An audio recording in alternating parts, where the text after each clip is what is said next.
Oi amigos das redes sociais, tudo bem?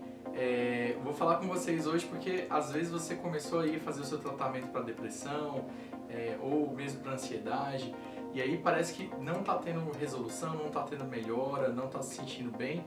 Então eu vou falar com você a respeito dos principais motivos, porque às vezes o tratamento para depressão ele às vezes pode não dar tão certo, tá? Esse é um ponto muito importante porque até um terço dos pacientes pode não ter uma melhora muito grande aí com o tratamento, principalmente com as primeiras medicações. Acompanha que esses temas vão ser bem interessantes, bem importantes aí para poder trazer alguma clareza.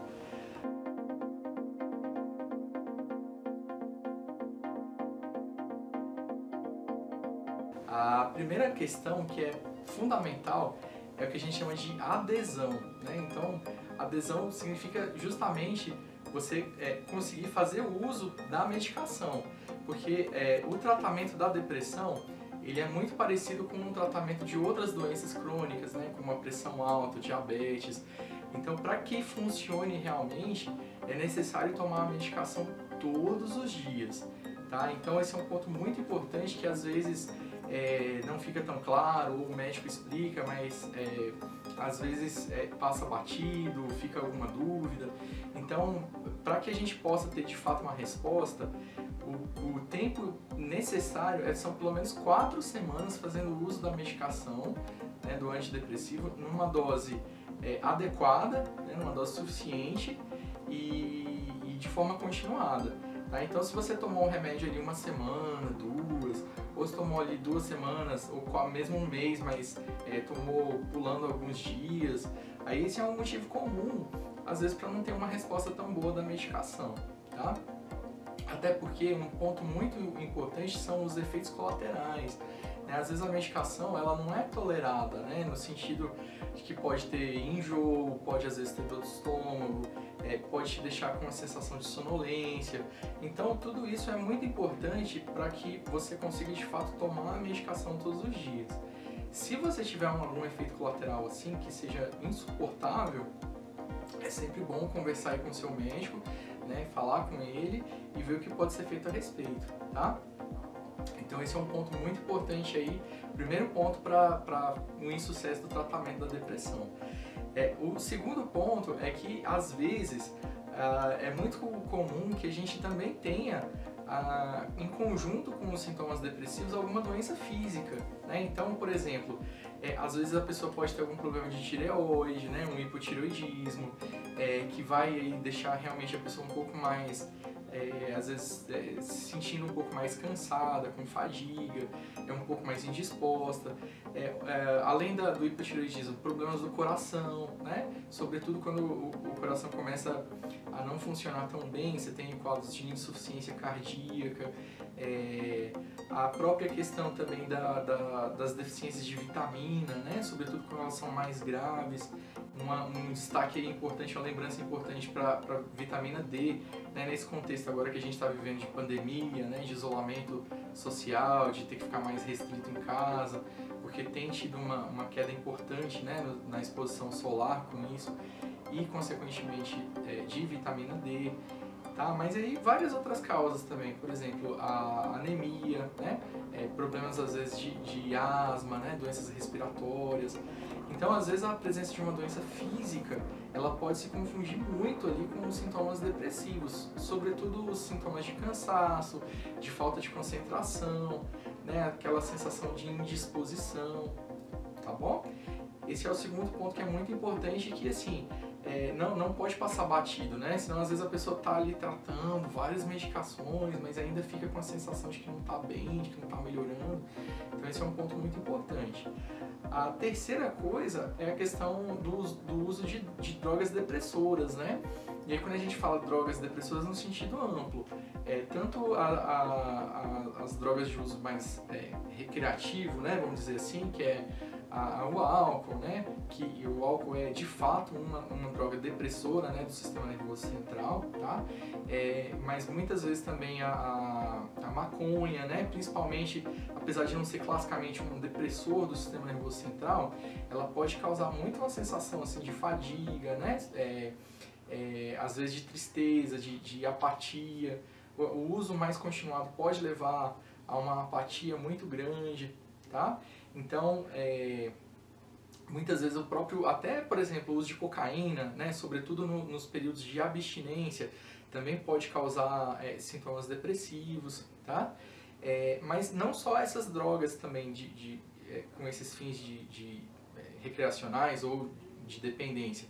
A própria questão de outras medicações, então, por exemplo, o uso de alguns remédios para pressão alta, né, os beta-bloqueadores, eles podem levar aí a uma sensação, né, de cansaço, né, de fadiga.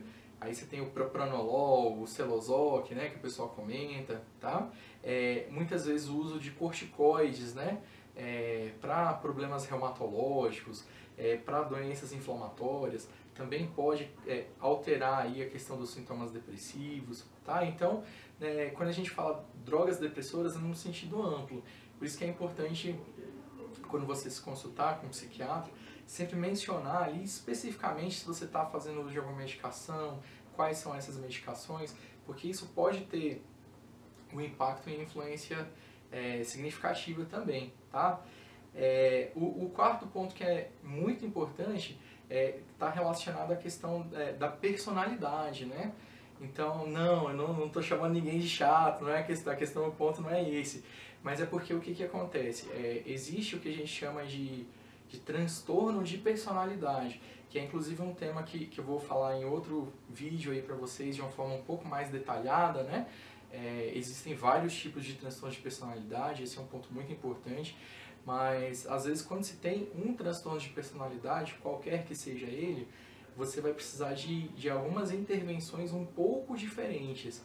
E isso é muito importante porque às vezes quando a gente não faz esse diagnóstico de forma adequada, correta, às vezes esses outros pontos que estão ali influenciando, né, que estão relacionados à questão do transtorno de personalidade, né, eles ficam sem o tratamento adequado e isso pode prejudicar muito o tratamento efetivo dos sintomas, tá?